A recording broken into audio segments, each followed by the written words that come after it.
ఇక్కడ ప్రతి ఒక్క sub types of noun total 8 ఉన్నాయని చెప్తున్నాం కదా. ఫస్ట్ వన్ ప్రాపర్ నౌన్ గురించి, సెకండ్ వన్ కామన్ నౌన్ గురించి, థర్డ్ వన్ కలెక్టివ్ నౌన్ గురించి, ఫోర్త్ వన్ మెటీరియల్ నౌన్ గురించి, 4 టైప్స్ ఆఫ్ సబ్ నౌన్స్ గురించి ఈ వీడియోలో తెలుసుకుందాం. అది షార్ట్ ఫామ్ లో చెప్తాను ఫ్రెండ్స్, మరి అంత లాంగ్ లేకుండా షార్ట్ ఫామ్ లో చెప్తాను. మరి అంత లాంగ్ వీడియో కావాలనుకుంటే మా ఛానల్ని సబ్స్క్రైబ్ చేసుకోండి, వీడియో చూడండి. ఓకేనా ఫ్రెండ్స్, చూద్దాం. Hi friends, welcome back to our channel smart SLP online English classes. This is Lakshmipati. So ఇక్కడ చూడండి, లాస్ట్ క్లాస్ లో మనం నౌన్ డెఫినేషన్ గురించి తెలుసుకున్నాం కదా. సో ఇక్కడ ఈ క్లాస్ లో మనం 4 టైప్స్ ఆఫ్ నౌన్ గురించి తెలుసుకుందాం.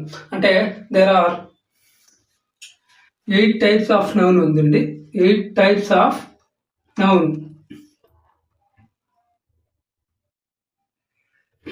8 టైప్స్ ఉన్నాయి ఫ్రెండ్స్, ఓకేనా. సో ఈ 8 టైప్స్ లో ఈ వీడియోలో మనం 4 టైప్స్ గురించి తెలుసుకుందాం. అది షార్ట్ కట్ లో చెప్తాను. షార్ట్ కట్ లో చెప్తాను, ఓకేనా. మా ఫుల్ వీడియో కావాలంటే చూడండి, మా వీడియోస్ ఒకసారి చూడండి, ఓకేనా. సో ఈ షార్ట్ కట్ లో చెప్పాలంటే, ఒకటి proper noun, common noun. Proper noun, common noun, ఓకేనా.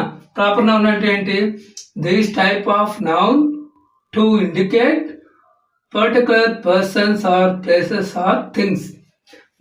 ప్రాపర్ నౌన్ అంటే ఏంటంటే this type of noun to indicate particular persons, places and things. అంటే ప్రత్యేకమైన వ్యక్తుల గురించి, వస్తువుల గురించి, స్థలాల గురించి చెప్పేదాన్ని ప్రాపర్ నౌన్ అని అంటాం.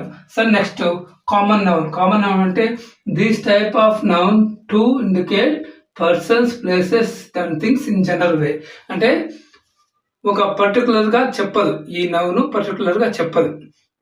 అంటే ఇది 8 వర్గాలు అన్నమాట. 8 వర్గాలు. అందులో మొదటిది proper noun, second one common noun. Common noun అంటే పేర్లోనే ఉంది, కామన్ గా చెప్తుంది. అంటే జనరల్ గా చెప్తుంది, వ్యక్తులందరూ, వస్తువులన్నీ. అయితే ఆ కేటగిరీ వైజ్ కామన్ గా చెప్పేదాన్ని కామన్ నౌన్ అనేసి అంటాం, ఓకేనా. రిమైనింగ్ ఉంది, చూద్దాం. రిమైనింగ్ అంటే next collective noun, material noun గురించి షార్ట్ ఫామ్ లో తెలుసుకుందాం, ఓకేనా.